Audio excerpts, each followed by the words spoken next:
న్యాయాధిపతుల గ్రంథం 5వ అధ్యాయం 12-13 వచనాలు అందరం కలిసి చదువుకుందాం. దెబోరా మేలుకొనుము, మేలుకొనుము, దెబోరా మేలుకొనుము, మేలుకొనుము. బారాకు కీర్తన పాడము. అబునోయాము కుమారుడా లెమ్ము, చెరపట్టిన వారిని చెరపట్టుము. 13 వచనం అందరూ. ప్రజల వీరులలో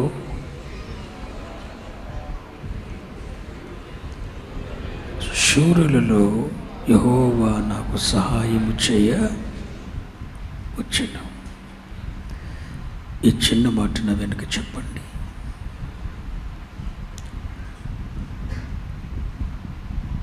యెహోవా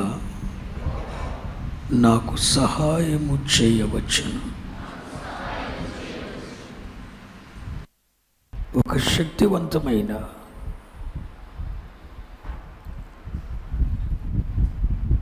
ఒక మాటను పరలోకం మన కొరకు విడుదల చేస్తుంది.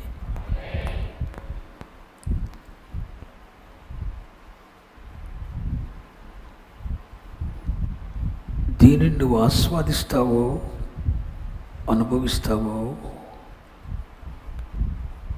ప్రతిరోజు వినే ఒక వర్తమానంగానే విని వదిలేసినట్లు వదిలేస్తావో, అంతా నీ ఇష్టం. ఈరోజు నేను మీ మధ్యన ఏ వర్తమానం ఉంచాలని నేను ప్రార్థించినప్పుడు, ఇశ్రాయేలునకు ప్రవక్తి అయిన దెబోరా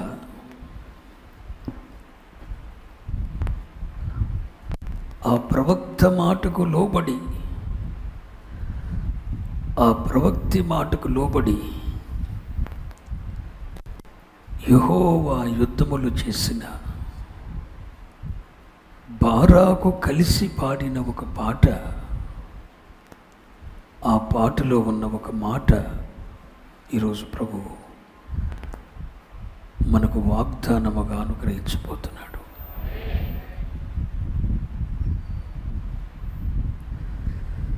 ఇప్పుడు నేను చదివిన మాట ప్రవక్తి అయిన దెబోరా యెహోవా యుద్ధములు చేసిన బారాకు, వీరిద్దరూ కలిసి పాడుతున్న పాట ఇది.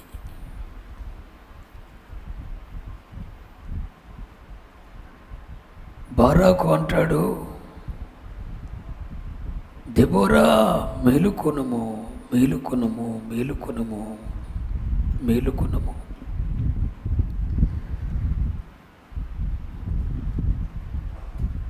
దెబోరా అంటుంది, బారాకు కీర్తన పాడము.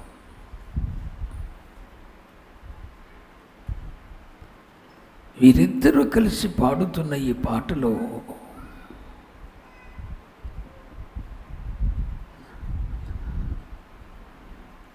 వారు చెప్పిన ఒక ముఖ్యమైన మాట ఏంటంటే,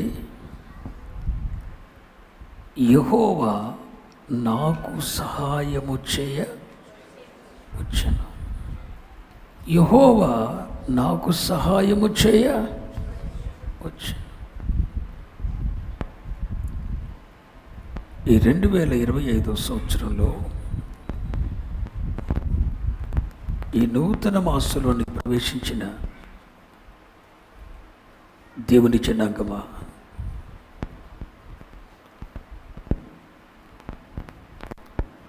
నా దేవుడు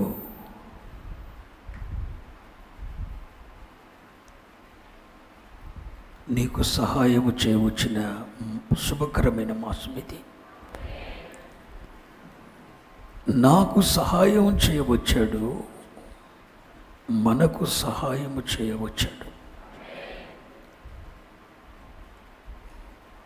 బారాకు దెబోరా కలిసి పాడుతున్న ఈ పాట ఎప్పుడు పాడారో తెలుసునా?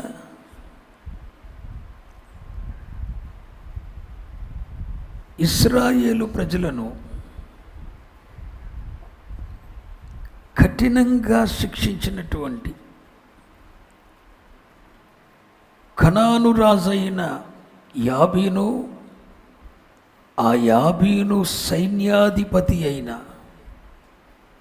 సిసెరాను అంతమొందించిన దినమున ఈ కీర్తన పాడారు.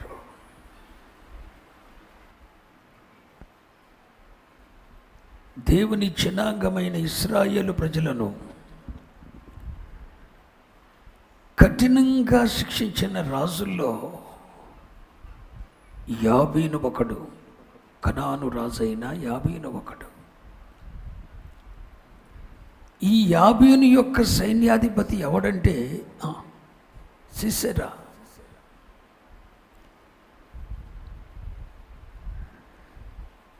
ఇతనికి 900 ఇనుప రథాలు ఉన్నాయి.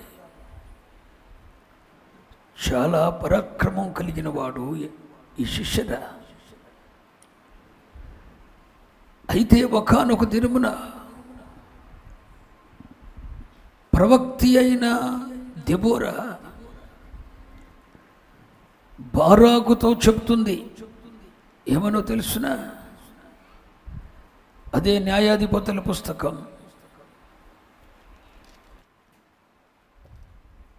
4వ అధ్యాయం 14వ వచనం. దెబోరా చెప్తున్న మాటలు ఇవి. లెమ్ము,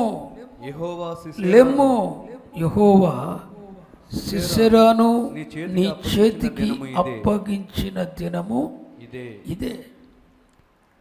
యెహోవా నీకు ముందుగా బయలుదేరును కదా అని బారాకుతో చెప్పినప్పుడు బారాకు ఆ 10,000 మంది మనుషులను వెంటబెట్టుకొని తాబోరు కొండ మీద నుండి దిగి వచ్చాను. ప్రవక్తి అయిన దెబోరా బారాకుతో చెప్తుంది, బారాకు, యాబీను సైన్యాధిపతి అయిన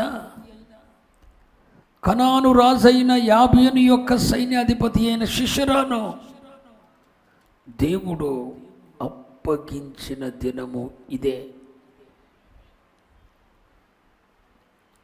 లెమ్మో, దేవుడు నీకు ముందుగా బయలుదేరుతున్నాడు. బారాకు, నువ్వు ఆలస్యం చేయొద్దు, నువ్వు లే,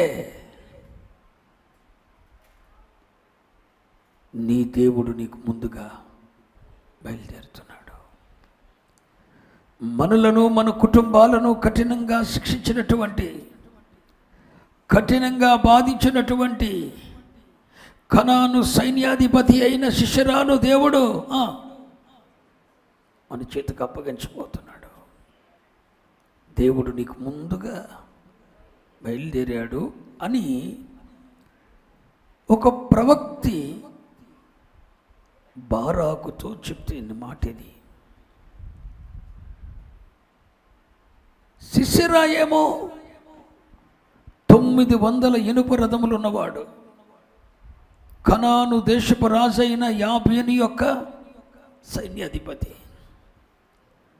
900 ఇనుప రథాలు ఉన్నాయి. చాలా బలాఢ్యుడు. బారాకేమో ఇంతకుముందు ఎన్నడూ యుద్ధాలు చేసిన వాడు కాడు. కానీ ఒక ప్రవక్త వచ్చి చెప్పింది, బారాకు, సిసెరాను దేవుడు నీ చేతికి అప్పగించిన దినము ఇదే. నీ దేవుడు నీకు ముందుగా బయలుదేరుతున్నాడు. ఇశ్రాయేలు జనాంగంలో స్వచ్ఛందంగా ఎవరైతే యుద్ధానికి వస్తారో బలవంతం చేయొద్దు. నా యుద్ధం చేయటానికి ఎవరైతే వస్తారో ఆ యుద్ధం చేయటకు వచ్చిన వారిలో 10,000 మందిని ఎంటబెట్టుకొని నువ్వు బయలుదేరి వెళ్ళు అని దెబోరా చెప్పింది. ఒక ప్రవక్త చెప్పిన మాటను విని నమ్మి ఒక ప్రవక్తి చెప్పిన మాటను నమ్మి మహాబలాఢ్యుడైన సిసెరా మీద యుద్ధం చేయటానికి బారాకు బయలుదేరాడు. బారాకు బయలుదేరినప్పుడు దేవుడట అతనికి సహాయము చేయవచ్చును. ఒక ప్రవక్తి చెప్పిన మాట నమ్మాడు. ఒక ప్రవక్తి చెప్పిన మాట నమ్మాడు. స్వచ్ఛందంగా వచ్చిన వారిని వెంటబెట్టుకొని సిసెరా మీదకు యుద్ధానికి బయలుదేరాడు.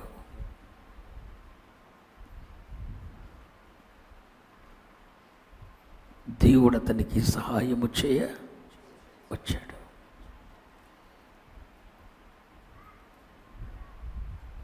అందుకే బైబిల్ అంటుంది, ప్రవక్తలను గూర్చి బైబిల్ అంటుంది, ప్రవక్తలు దేశమునకు నేత్రముల వంటి వారట. ఎవరు? నేత్రముల వంటి వారు. నిన్ను గూర్చి నీవు చూడలేని దాన్ని దేవుని ప్రణాళికలో నీవేమై ఉన్నావో నీవు చూడలేని దాన్ని అంతర్దృష్టితో చూడగలిగిన వాడు ప్రవక్త. బైబిల్ చెప్తుంది, దేవుడు ప్రవక్తలను మనకు ఎలా ఇచ్చాడు? నేత్రములుగా ఇచ్చాడు. అందుకే యెహోషాపాతు రాజు అంటాడు, ఆయన ప్రవక్తలను నమ్ముకొనుడి, మీరు కృతార్థులవుతారు. యెహోవాను నమ్ముకొనుడి, అప్పుడు మీరు స్థిరపరచబడతారు. ఆయన ప్రవక్తలను నమ్ముకొనుడి, అప్పుడు మీరు కృతార్థులవుతారు. కృతార్థులు అనే మాటకు విజయవంతులవుతారు అన్న అర్థం. యెహోషాపాతు అనుభవపూర్వకంగా చెప్పాడు, ఆయన ప్రవక్తలను